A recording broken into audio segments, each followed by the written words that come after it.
సహాయం చెయ్యండి.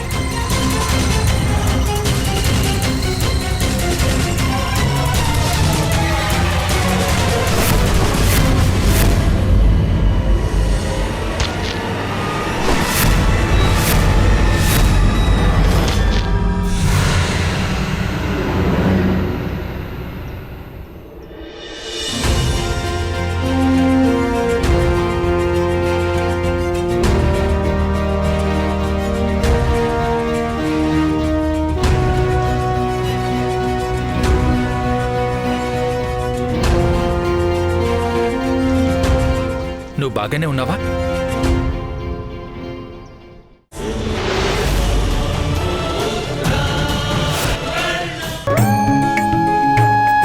నిర్దోషుల ప్రాణాల్ని రక్షించడానికి తన లాభాన్ని వదులుకున్నాడు.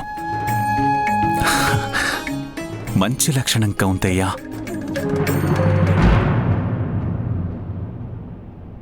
ఏవైనా తెలిసిందా? క్షమించండి మహారాజా, గూఢాచారుల దళాలు అన్ని వైపుల నుంచి తిరిగొచ్చాయి. ఎంత వెతికినా గాని కర్ణుడి జాడలే తెలియలేదు. బహుశా ఆ వాసుదేవ శ్రీకృష్ణుడు తననేదైనా రహస్య ప్రదేశానికి తీసుకెళ్లాడేమో. మరి మీరు యుద్ధానికి వెళ్లాలనుకుంటున్నారా మహారాజా? అంగరాజ కర్ణుడు లేకుండా ఒంటరిగానే? మేఘాలు ఎక్కువసేపు సూర్యుడిని దాచి ఉంచలేవు మహామంత్రి. మనకి తెలియకపోయి ఉండొచ్చు ఆ కృష్ణుడు కర్ణుని ఎక్కడికి తీసుకెళ్లాడు.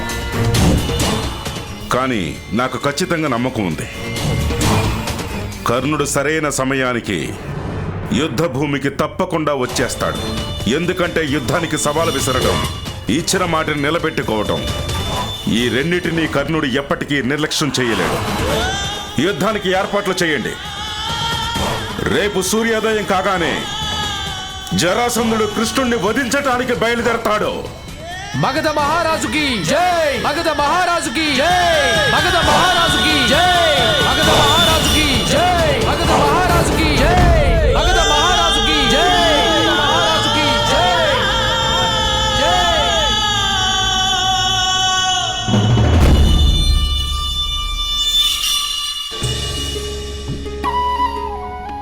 ఎందుకు ఆపావు?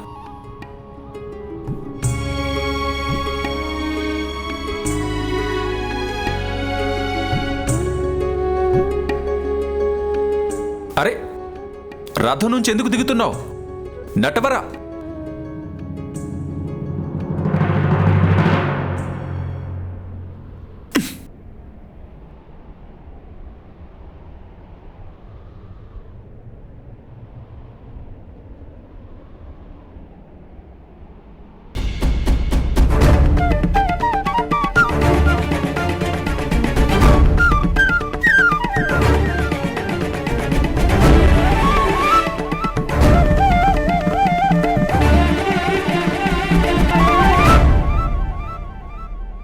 ఇప్పుడేమైంది? ఇక్కడికి ఎందుకు వచ్చావు?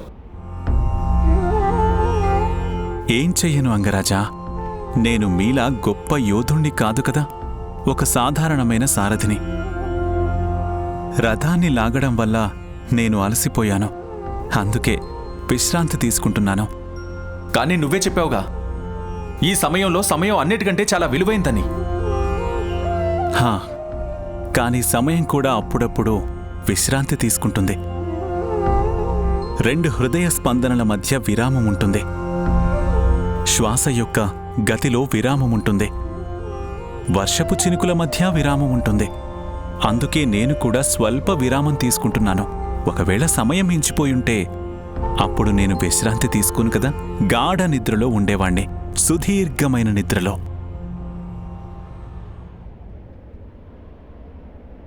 నటవరా,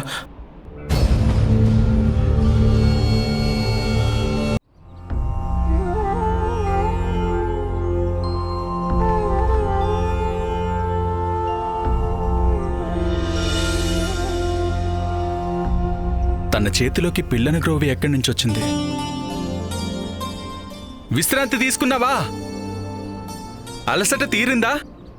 నేను సారథిని. రథంలోని వారి అలసటను తీర్చడం కూడా నా కర్తవ్యమే.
మీకు ఎలా అనిపించింది? అద్భుతం, దివ్యం, కొత్త శక్తి వచ్చిన అనుభూతి. మనసులో శాంతి, సంతోషం,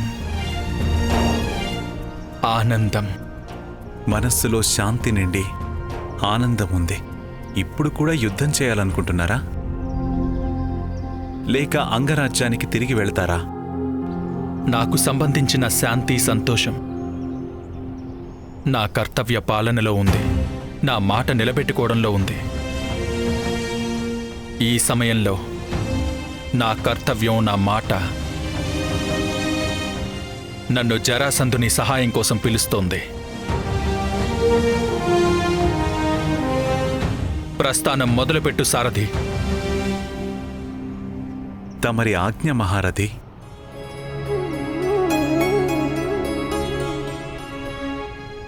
పదండి.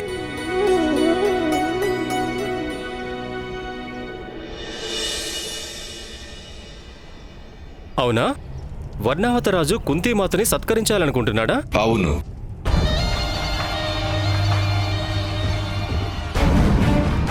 సందేశంలో అలానే రాసుంది. మేము వర్ణావత రాజు అయిన విరాటులం మాతృమూర్తి సమానులైన కుంతీమాతని సత్కరించాలని అభిలాషిస్తున్నాము.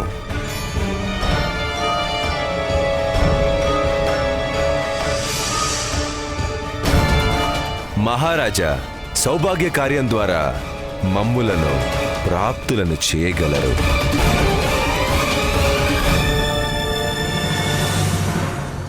చాలా మంచి ఆలోచన. వాస్తవానికి నా తమ్ముడు పాండురాజు భార్య ఈ సత్కారానికి ముమ్మాటికి అర్హురాలే.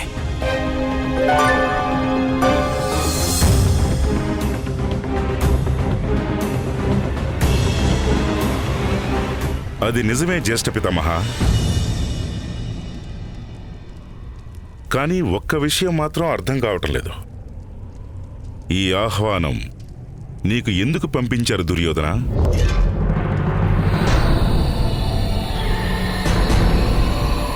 జ్యేష్ఠ పితామహులకు లేదా యువరాజులకు రాలేదు. మాకెందుకంటే నిజానికి మేము పురోచనుడిని పిలిపించి మాట్లాడాలనుకున్నాము. పురోచనుడు వర్ణావతి నుంచి వస్తున్నారు.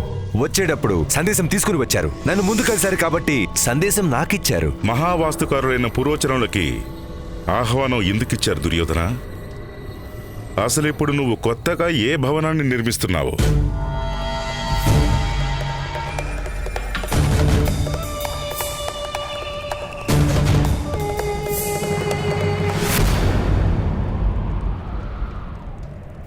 లేదు, అదేంటంటే ఇక మీరు ఏమీ దాచలేరు భవిష్యత్ సామ్రాట్. దాచనక్కర్లేదు. భీముడు తెలివైన వాడు, మిమ్మల్ని పసిగట్టేశాడు. విషయం ఏంటంటే భీమా, దుర్యోధనులు తన అన్నగారికి బహుమతిని ఇవ్వాలని ఒక సుందర భవనాన్ని నిర్మించబోతున్నారు.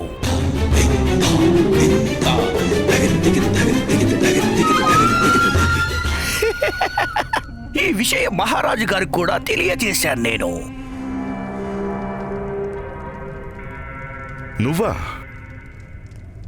నువ్వు అన్నగారికి బహుమతి ఇస్తున్నావా? అది ఏంటంటే భీమసేన, మాకు చిన్నతనం నుంచే మీతో మనస్పర్ధలున్నాయి. కానీ ఇప్పుడు యుధిష్ఠిరుల వారు యువరాజు అయ్యారు. అందుకే మనసులోని భేదాలన్నీ తొలగిపోయి ఒక కొత్త ఆరంభానికి స్వాగతం పలకాలని భావించాను. అది ఎలాంటిదైనా నేను మా అనుజుల బహుమానాన్ని సదా స్వీకరిస్తాము. అన్నదమ్ముల మధ్య పెరిగిన ఈ ప్రేమ నాకు ఎంతో ఆనందాన్నిస్తోంది. అయితే పాండుపుత్రులు యువరాజు మాత అయిన కుంతి రేపు ఉదయాన్నే బయలుదేరుతారు. ఏర్పాట్లు చేయించు విదురా.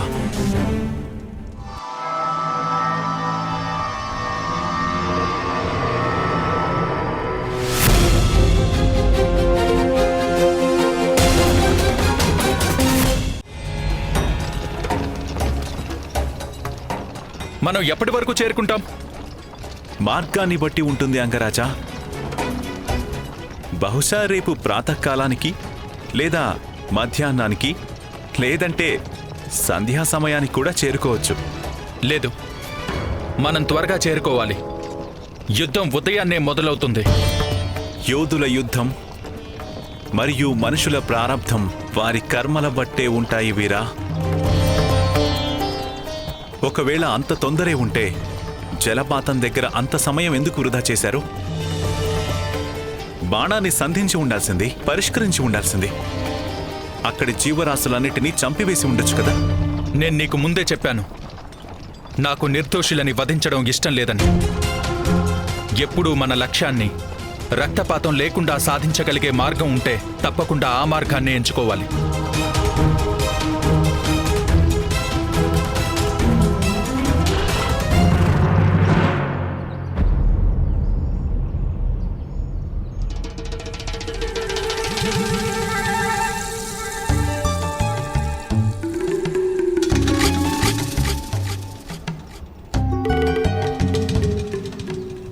అరే, హఠాత్తుగా ఇదేమిటి?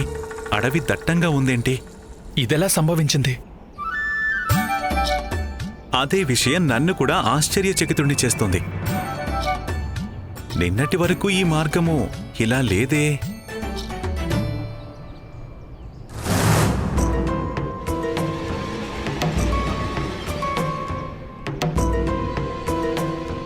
ఒక్క రోజులో ఇంతలా ఎలా జరిగింది?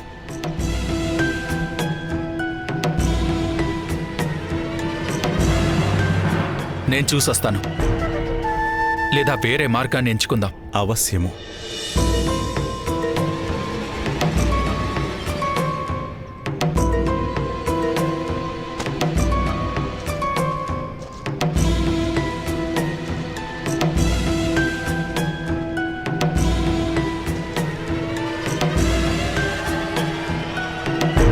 అంగరాజా!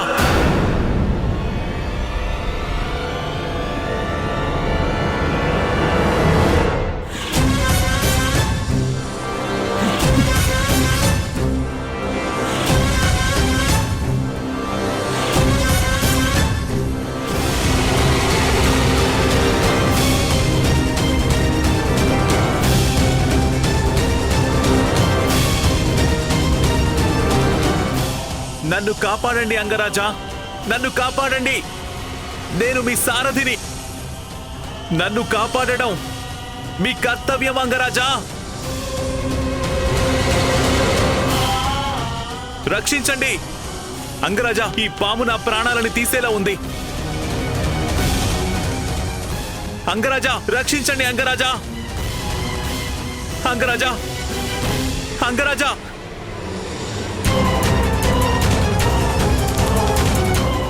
అంగరాజా, ఈ పాము నా గొంతు నులిమేస్తోంది. అంగరాజా,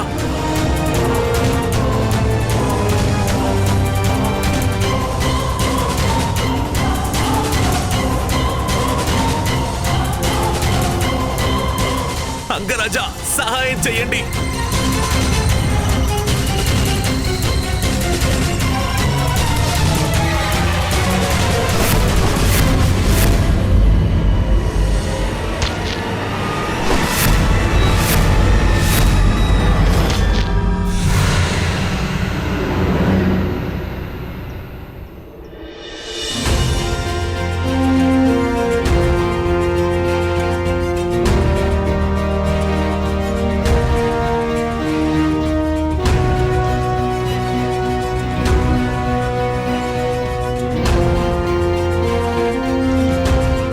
నువ్వు బాగానే ఉన్నావా?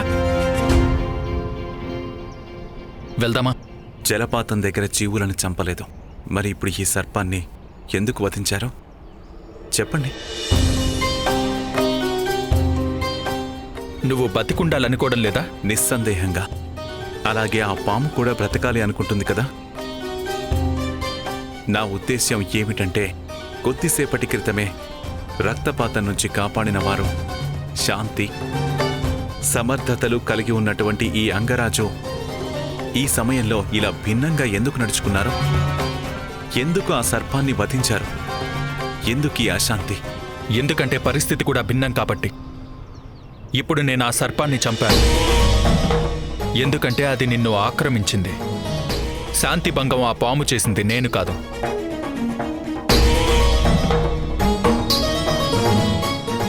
మీ అనుమానాలన్నీ తీరిపోతే ఇక మనం వెళ్ళవచ్చు అంగరాజా.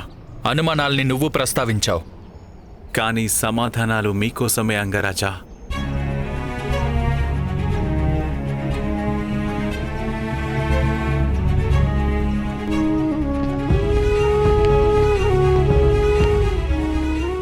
వాస్తవిక శాంతి, మిథ్యాశాంతుల మధ్య భేదాన్ని చూడగలిగే శక్తి మీదే.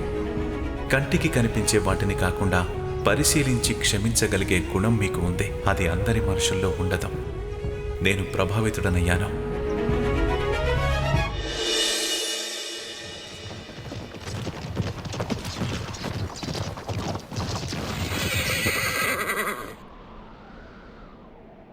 హఠాత్తుగా నువ్వు రథం ఎందుకు ఆపావు?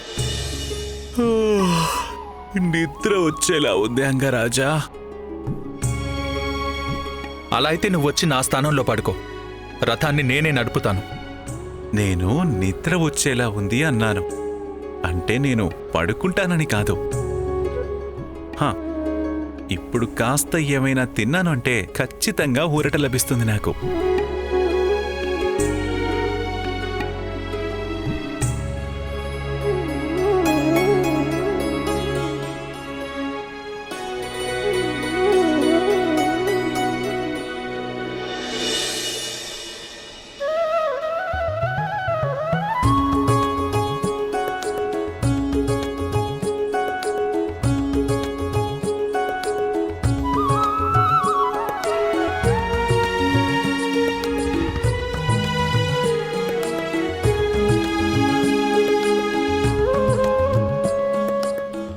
ఈ పాత్ర ఎక్కడి నుంచి వచ్చింది?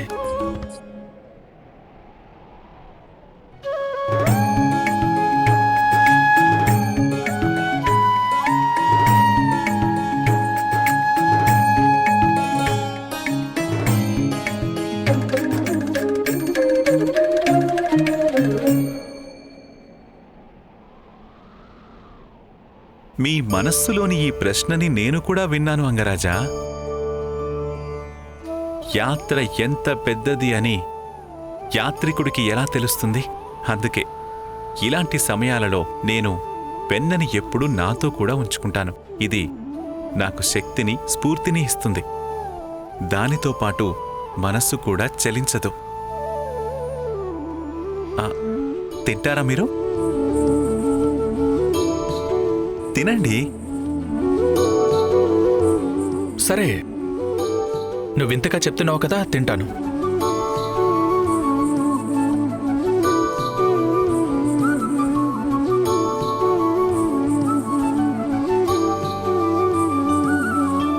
చెప్పాను కదా ఊరట ఉంటుంది అని.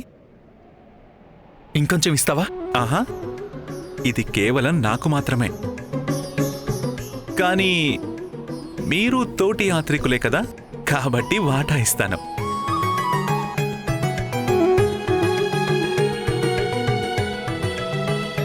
ఎప్పుడైనా విన్నారా? వెన్నకి పాలకి శత్రుత్వం ఏమైనా ఉందా? ఈ మాటకి అర్థం ఏంటి? నాకు అర్థం కాలేదు. ఏం అడగాలనుకుంటున్నావు? ఏమిటంటే వసుదేవసుతుడు కృష్ణునితో యుద్ధం చేయడానికి ఎందుకు వెళుతున్నారు?